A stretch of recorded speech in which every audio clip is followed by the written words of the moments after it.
3 days before Central Delhi witnessed massive protest clashes, police barricades and serious disruption around Parliament, the United States Embassy in Delhi issued a remarkably detailed warning. It was dated July 17. The advisory did not merely say that police demonstration might take place somewhere in Delhi. It identified the dates, the location. It referred to the expected participants as well.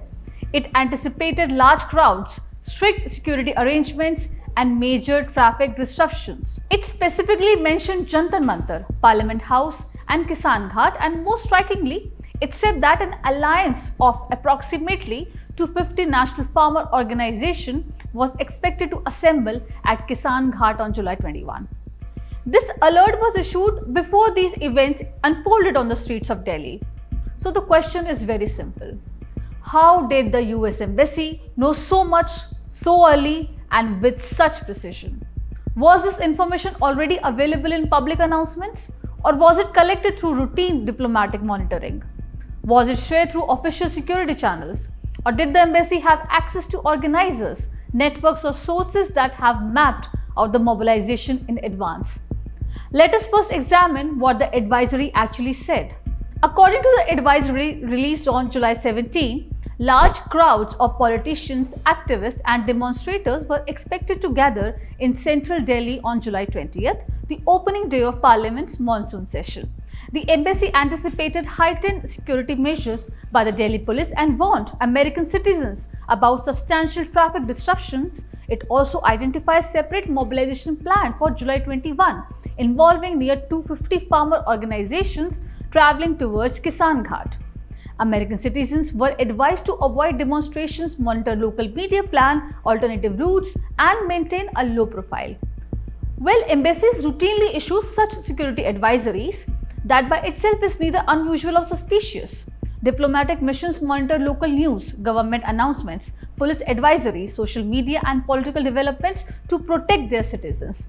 But this was not a vague advisory about the possibility of unrest. It contained remarkably specific information about the dates, the location, the estimated scale of the mobilization, and the groups expected to participate. And this is where the legitimate question begins.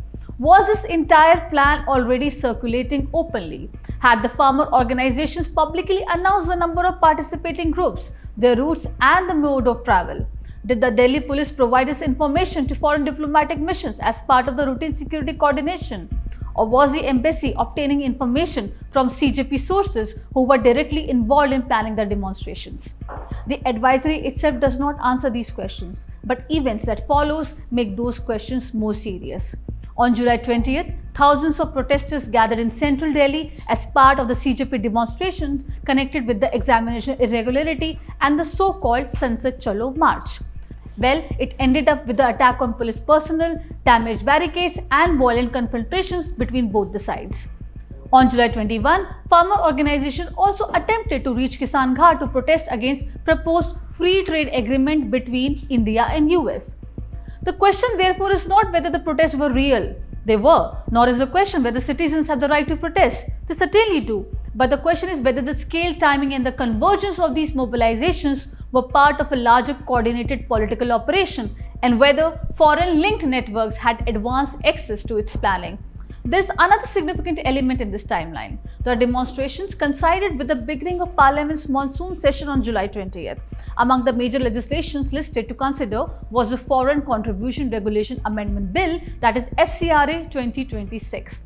The proposed legislation seeks to further strengthen government control over foreign contributions and the assets of organizations whose FCRA registrations are cancelled, surrendered, or are not renewed.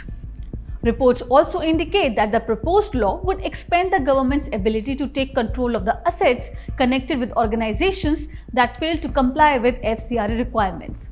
This creates an unavoidable political context. At the very moment Parliament was preparing to debate tighter regulation of foreign-funded organizations, the national capital witnessed a large-scale mobilization involving student activists, political figures, and the farmers. But irrespective of one's political position, one principle must remain clear. Foreign funds cannot be allowed to secretly finance political agitation, violent mobilization, or attempts to destabilize an elected government. And this is precisely why the source of funding behind large protest movements must be transparent. Who paid for transportation, who is arranging accommodation, who created the communication network, and who is coordinating this social media amplification. Were international advocacy groups, foundations, or non-governmental organizations involved directly or indirectly?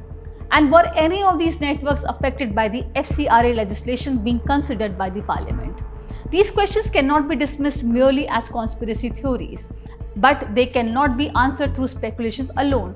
There must be documentary evidence. Banking trails must be examined, organizational links must be established, communications must be lawfully investigated, and the source of the US Embassy's remarkable detailed information must be clarified. The CJP organizers should disclose the funding and logistics behind the demonstrations, and the US Embassy should clarify whether its warning was based exclusively on public available information or not. Thank you for watching.